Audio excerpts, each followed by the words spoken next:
Welcome back to Astrology, and if you're new here, welcome. My name is Kaylin, and today I'm going to be doing your May 2021 horoscopes. I strongly suggest that you watch the horoscope for your ascendant sign or your rising sign. If you have time to watch for your sun and moon as well, go for it. But if you're only going to watch one today, let it be for your ascendant sign. Now, if you want to skip this short but exciting intro where I make an announcement, you can head to the timestamp in the description box below. But for those of you who are sticking around, I've just launched 3 new services on my website, kastrology.com. The first one is the half-yearly report, and this is an astrological look at the next 6 months and what kind of energies and new developments you may encounter in your life. The second one is a solar return chart reading, and this is a look at the 12 months ahead for you. This reading is suitable for you if you have just had a birthday or if you are about to have a birthday, because it looks at the 12 months between birthday to birthday. And thirdly, I've launched a Saturn return reading. So if you are currently going through your Saturn return, which means you have your natal Saturn in Aquarius, like I do myself, then this is an ideal reading for you.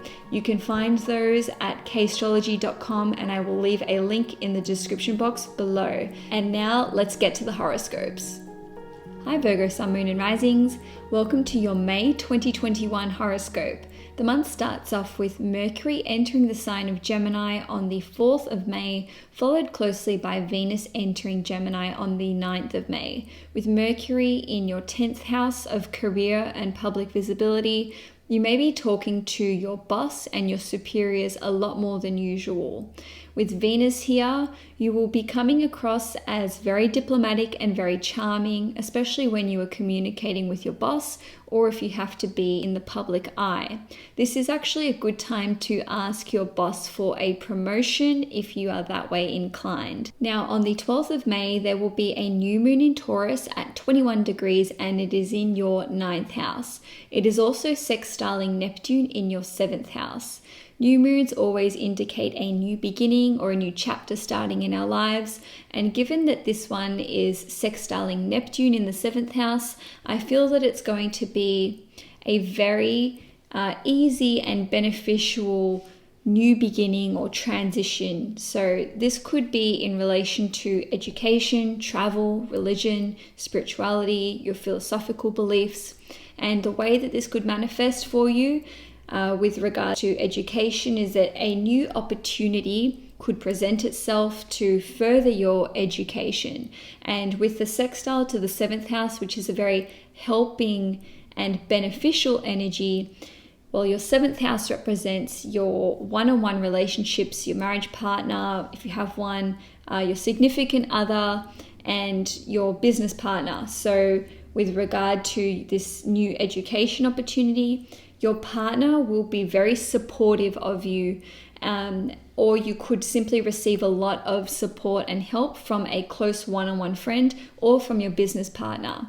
Now, this could be a new opportunity with regard to travel, and it could actually be an opportunity to travel with your significant other or with a friend or with a business partner. Now, on a different note, this new moon could see you planting some kind of new seeds with regard to religion, spirituality, or even some kind of life coaching or mentorship. So essentially the way that lunar cycles work, I mean, there's a number of different ways, but you plant the seeds between now and the next new moon, and we see the culmination or this the fullest potential that this new moon can indicate occurring at the full moon in Taurus in 6 months' time, or it could even be in 1.5 years' time once we see the following full moon in Taurus. So perhaps you will meet someone who expands your beliefs surrounding religion and spirituality or your philosophical beliefs. In a very literal sense, you could meet someone who is a spiritual figure or a religious figure, or even a life coach or a mentor. Now, if they don't hold these titles of, life coach or priest or whatever, it could just be that this person is that you meet is very wise, or there's someone in your life who has a lot of wisdom and is very, very supportive of you and any kind of way that you are trying to improve yourself. Because the ninth house deals a lot with our vision for the future, but also how we can better ourselves. And the ninth house is very connected to spirituality and religion. So whatever avenue or route you go down towards inner growth and self-betterment, this will be very well supported. Now, lastly, with this new moon, in a very literal sense, the ninth house represents your father, and it also represents your third born child. So you could just see a positive new start in the life of your father or your third born child, or even both. Now, on the 14th of May, Jupiter will enter the sign of Pisces for approximately 11 weeks. So it will be there from the 14th of May until the 28th of July. On the 28th of July, Jupiter will actually start retrograding back into Aquarius. So essentially, this is an almost 3-month period or snapshot in time, which is showing us a little glimpse of what the future will look like once Jupiter enters Pisces again at the end of the year, where it will remain for 12 months. So anytime we see Jupiter or Saturn or an outer planet entering one of the angular houses, which is the 1st, 4th, 7th, and 10th, this is when we experience the most pivotal moments of growth, because those 4 houses which I mentioned are the Ascendant house, the Descendant house, the Midheaven, and the IC. So any kind of trigger to these houses is going to have a bigger impact and effect on your life. And certainly with Jupiter entering Pisces, which it hasn't done for 12 years, in the sign opposite your Ascendant house, or even if you are a Virgo sun or moon, this is still significant. This can see you meeting someone who may become a romantic partner for you. Okay, if you are a single Virgo, you could meet someone who is quite Jupiterian in nature. What the hell do I mean by that? Well, they could be a Pisces or Sagittarius, sun, moon, or rising, or even Venus or Mars. So get that birth time, check out that birth chart.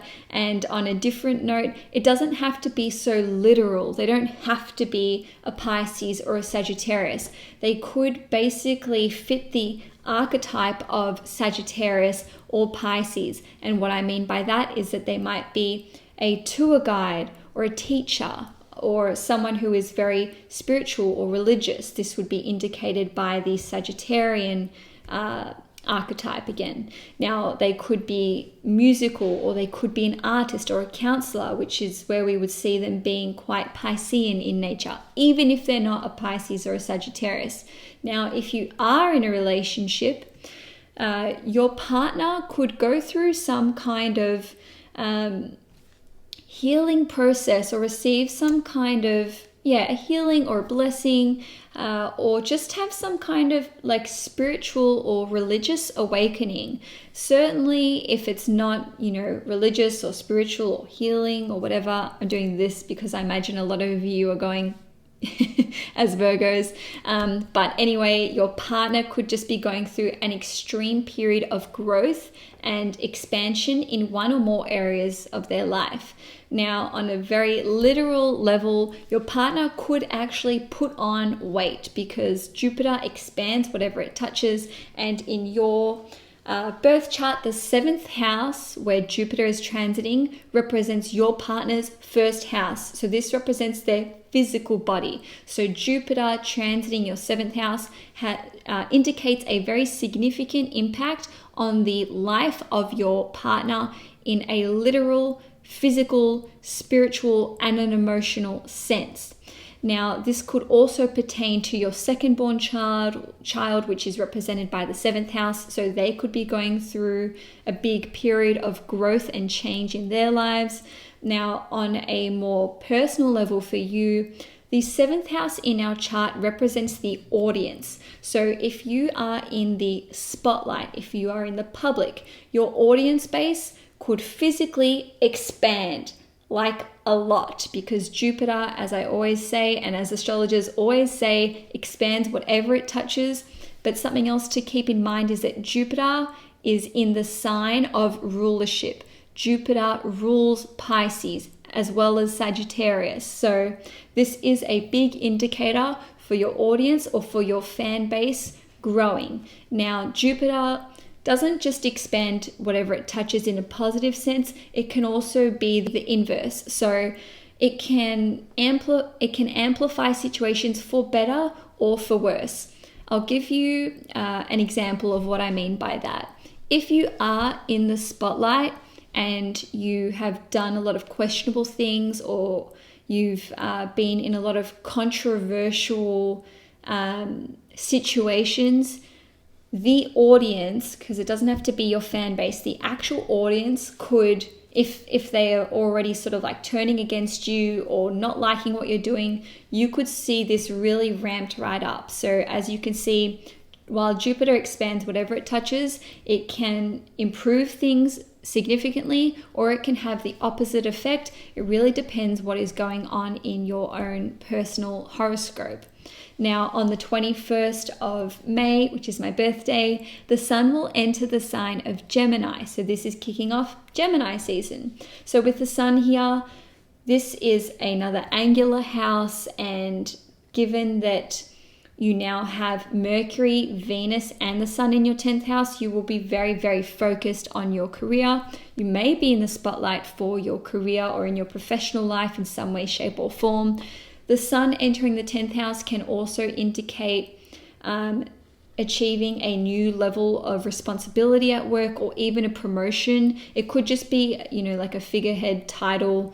You could go from supervisor to manager. It doesn't necessarily need to indicate a fiscal benefit or condition with this promotion. Nonetheless, on the 23rd of May, Saturn will retrograde in Aquarius in your 6th house, and this is for 5 months until the 11th of October.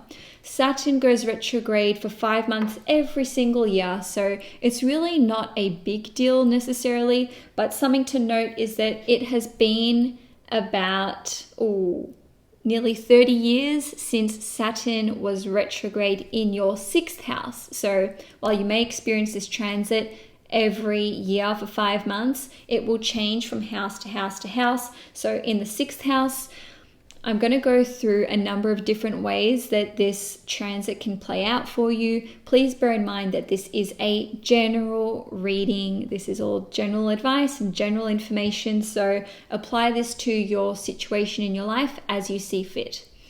On one level, legal matters that you have already been involved in may be resurrected.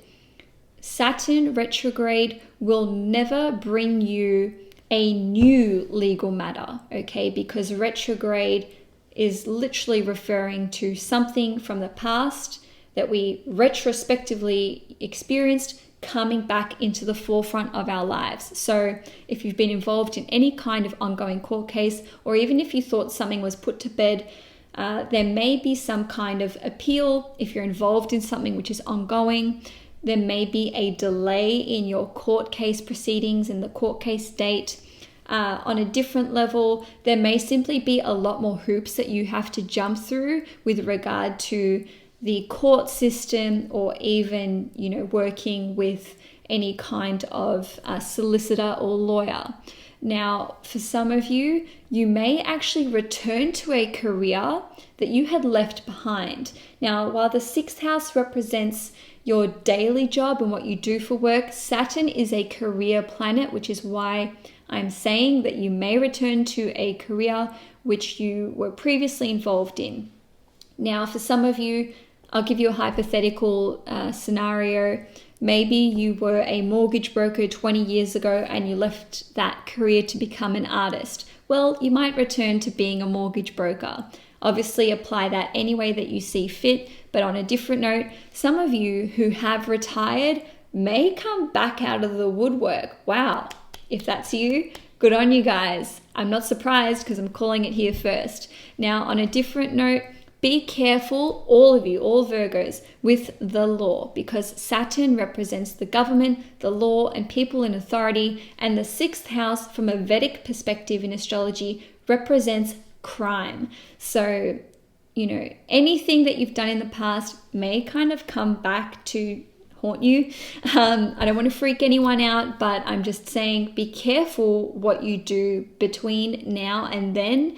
And again, this is the 23rd of May because you don't want to see any kind of legal ramifications. Now, on a different note, maybe you are seeing your boss come back from, let's say, maternity leave or any kind of sabbatical.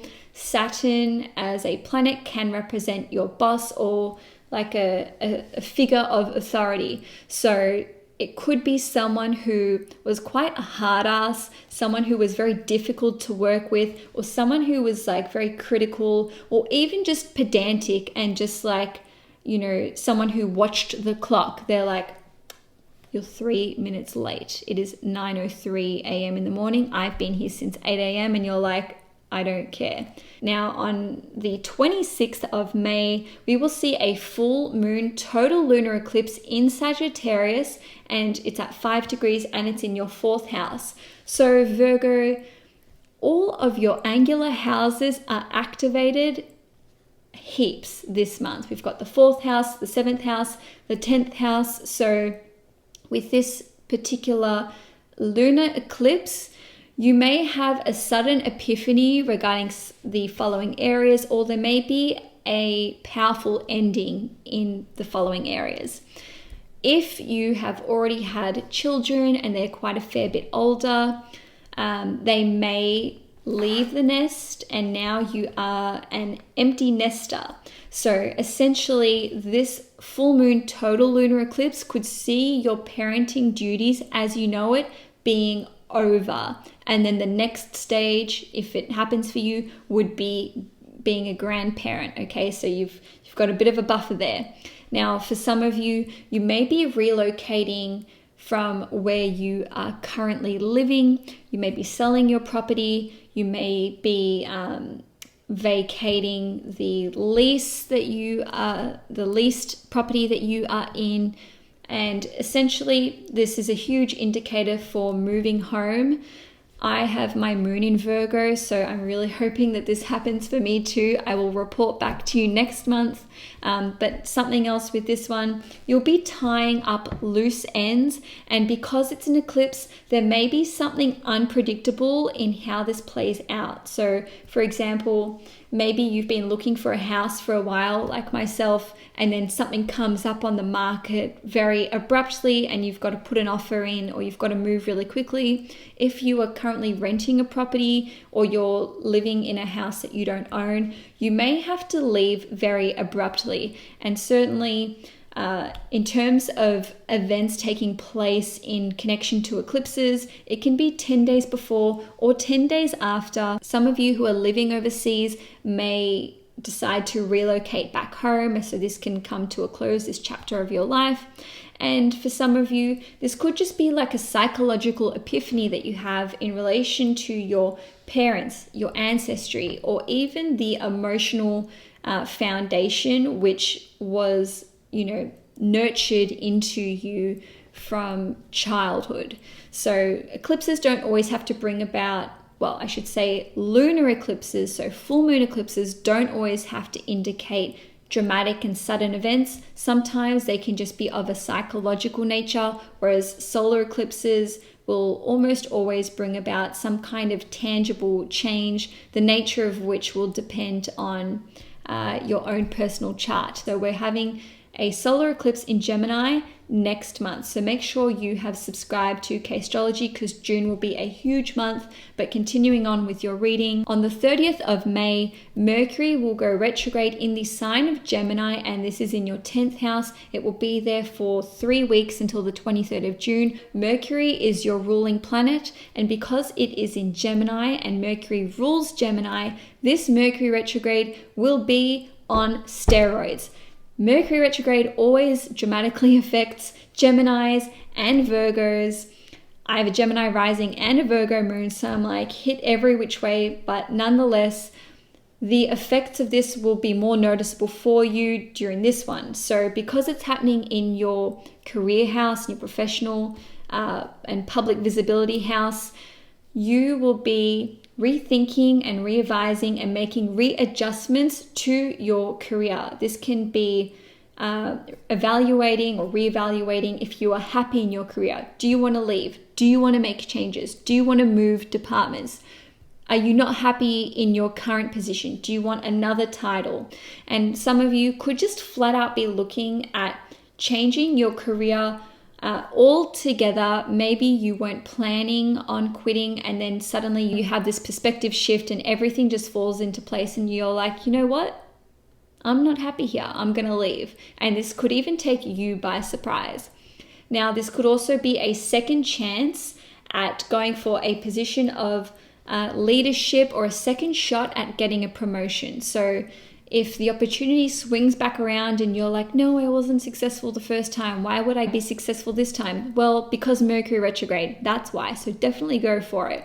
And lastly, just be careful in your communications with your boss or people in a position of authority. And certainly if you have important documentation that you need to submit to your boss or even to the government or some kind of authority or government body, double check everything and double check due dates and even double check that you sent the damn thing, because Mercury retrograde in June 2021 and again from the end of May is going to be a doozy. And also you will experience the pre-shadow effects from about mid-May or even earlier, because Mercury is your ruling planet. So anyway, Virgo, I hope you enjoyed this horoscope. If you did, please give it a thumbs up. If you'd like to see more content from me, please hit the subscribe button. Enjoy May 2021, and I will see you guys next month.